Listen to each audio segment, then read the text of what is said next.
So can new paleo diets ever equal true paleo diets? Well, it would be difficult, if not impossible, to recreate a true Paleolithic diet. But to bring new paleo diets closer nutritionally, they would have to increase high-fiber, nutrient-dense plant foods, including vegetables, fruits, and berries. They would need to include more fiber-rich, starchy foods to get the carbohydrates up and the fat down, like legumes, intact whole grains, and starchy vegetables. And they would need to eliminate processed meat and eat less meat. That's what they would need to do.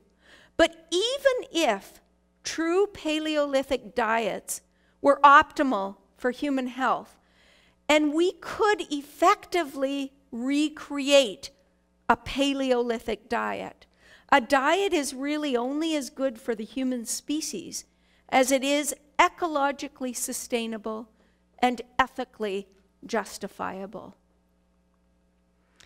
Paleo diets downplay the ecological crisis that makes eating lower on the food chain an ecological imperative. During the entire Paleolithic period, the human population grew from an estimated 1/2 million people to about 6 million people. Today, we have over 7 billion and getting close to 8 billion people on this planet. By 2050, it will be well over 9 billion people. If we all ate paleo, and I didn't do the math on this one, Dr. David Katz did the math on this one. And he said if we all ate paleo, we would need an estimated 15 planet Earths to sustain the current population. There was a study done in 2008 by Weber and Matthews, and they said that in this study, eating a 100% plant-based diet just 1 day a week reduces greenhouse gas emissions more than eating 100% local 7 days a week, 24/7. The United Nations Environmental Expert Panel concluded 2 activities have a disproportionately large effect on the planet's life support systems. Number 1, animal agriculture. Number 2, the use of fossil fuels. Their recommendation, a global shift to a plant-based diet. The National Academy of Sciences in 2016 said that by 2050, greenhouse gas emissions would be reduced by 29% if everyone on the planet followed the global dietary recommendations to eat more fruits and vegetables and less meat, sugar, and calories. But it would be reduced by 70% if we all ate vegan. Their recommendation, a global shift to a plant-based diet. Well, what about eating just eating free range? Well, most paleo eaters promote the consumption of free-range, grass-fed animals. Meat from these animals is more expensive. It's not always available, especially if you're eating at a restaurant. But even if you did eat completely free range, this is what a lot of paleo folks don't know. Look at here we have, what we basically have is the kilograms of CO2 per kilogram of food produced. And the very top of this list is what? Grazing beef. Free-range beef has the highest carbon footprint of any meat. Then we've got sheep, meadow beef, and feedlot beef being even lower. Then we've got seafood, pork, aquaculture, seafood, chicken, and eggs. And at the bottom of the list, we've got meat substitutes, beans, peas, and soy. Almost nothing by comparison. You know, and I think I told this story before, but I'm going to tell it again since I have time. When my son was in university in environmental sciences during his 4th year, his professor had all of the students in the class calculate their carbon footprint. And he he phoned me right after class and said, you're never going to guess what. We had to calculate our carbon footprint. And my carbon footprint was less than half of anyone else in the class. I had by far the lowest carbon footprint. And he said everybody was so mad because they ride their bikes and take 2-minute showers and do all of these things. And I'm driving a car to school. And my carbon footprint was still less than half theirs. And they all said to the professor, but why, sir, why? And he said, read my lips. He doesn't eat meat. And that's why. So we're starting to get it. You know, if our entire population ate a paleo diet, our planet's dwindling resources would very quickly run dry. If everyone ate a plant-based diet, the global calorie supply would increase by 50%, which some say could effectively wipe out hunger. And the paleo founders concur. Boyd Eaton and Melvin Connor are the founding fathers of the current paleo diet movement. Much of the essential foundation of the movement is based on their research.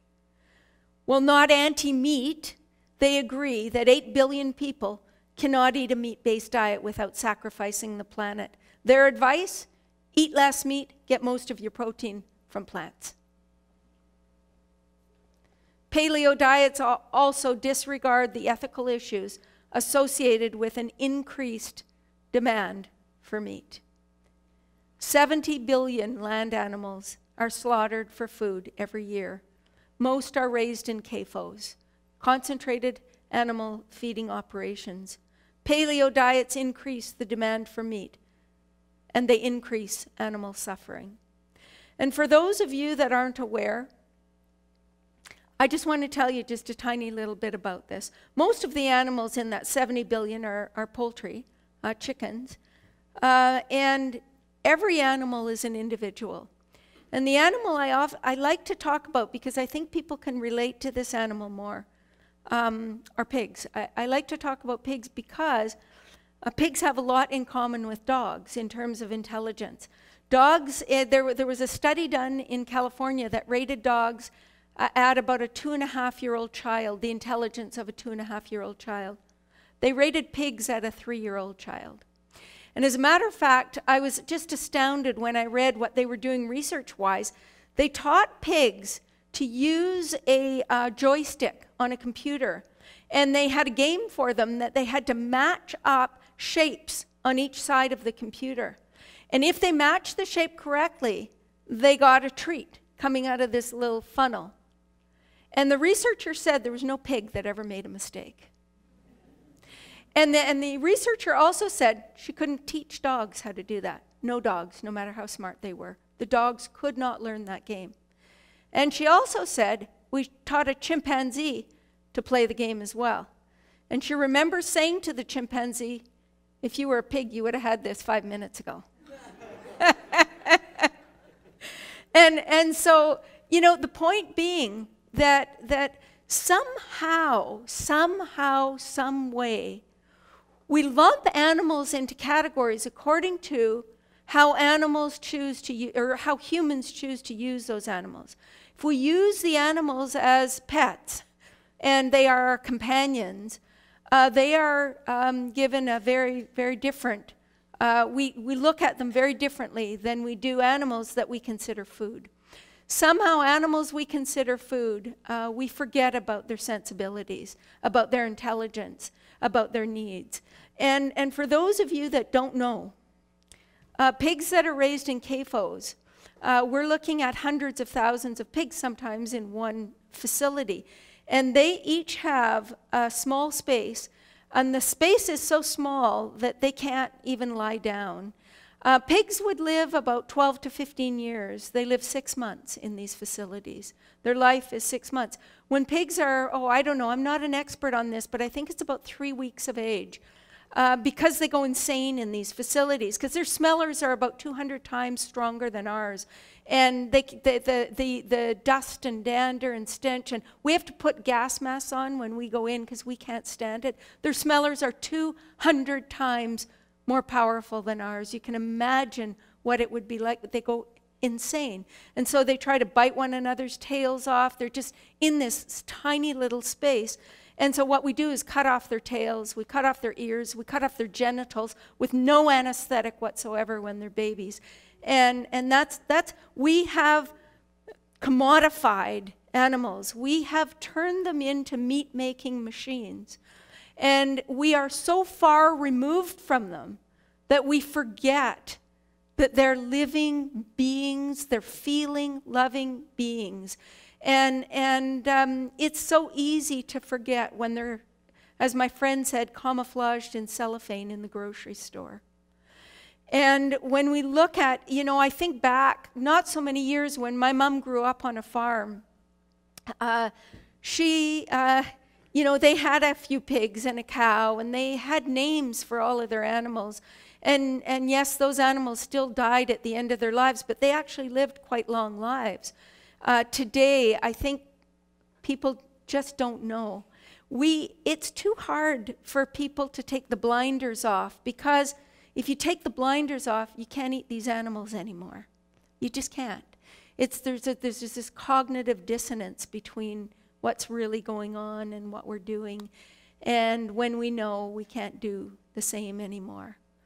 And in my view, when you think about all of this, there is no way humans can justify what we are doing to animals. There is no justification for it.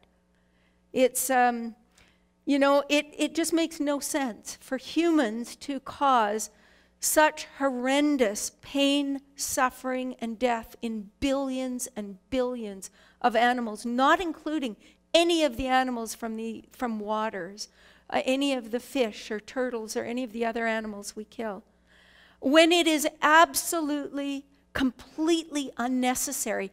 Not only is it unnecessary, we're destroying the planet, we're killing ourselves.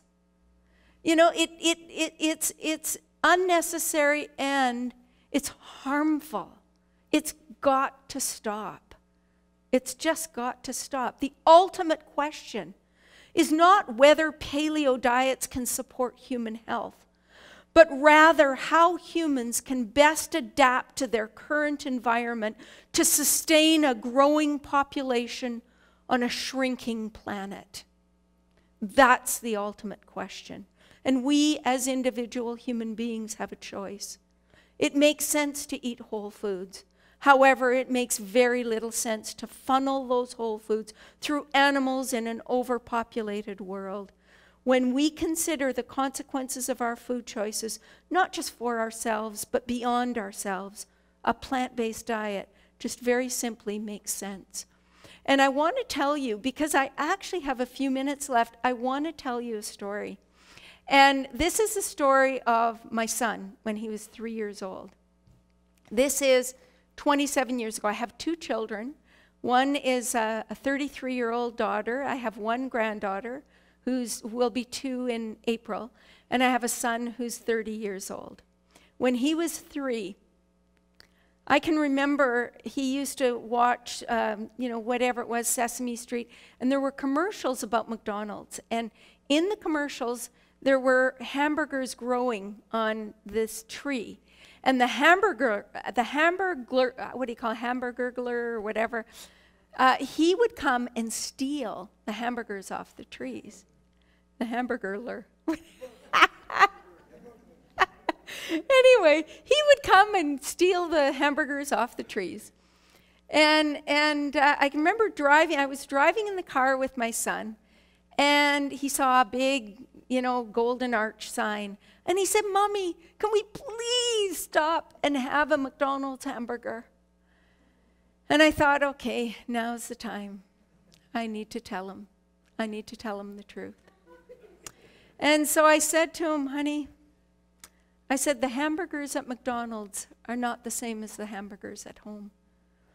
I said, "the hamburgers at McDonald's are made of cows."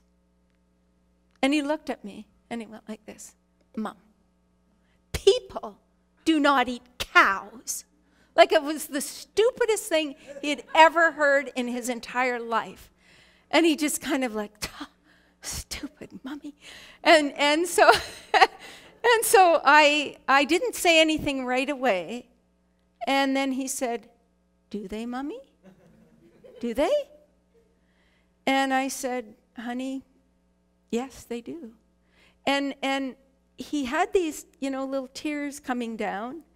And he looked at me and he said, but Mommy, them have eyes. He said, Mommy, them have noses, them have ears, them have mouths. He said, don't they know that cows are people too? And I thought to myself, why is it that children get it? They just get it. And then we spend the next, 10, 20 years desensitizing them. We need to remember where we came from and what we're here for. And, I'm going to finish the story because about 2 weeks later, he got invited to a McDonald's birthday party. His best friend. And at that time, McDonald's had pizza. And so I figured, well, it's not vegan, but at least they had vegetarian pizza. He could just have that. And so he's in the lineup. He gets to the front of the line and he says, I want a hamburger with no cows inside. The lady looked at him. She did not know what to say.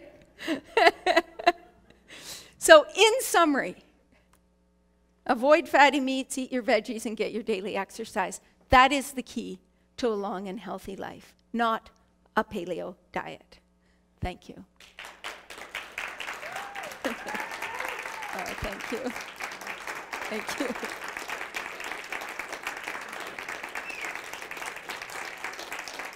Thank you.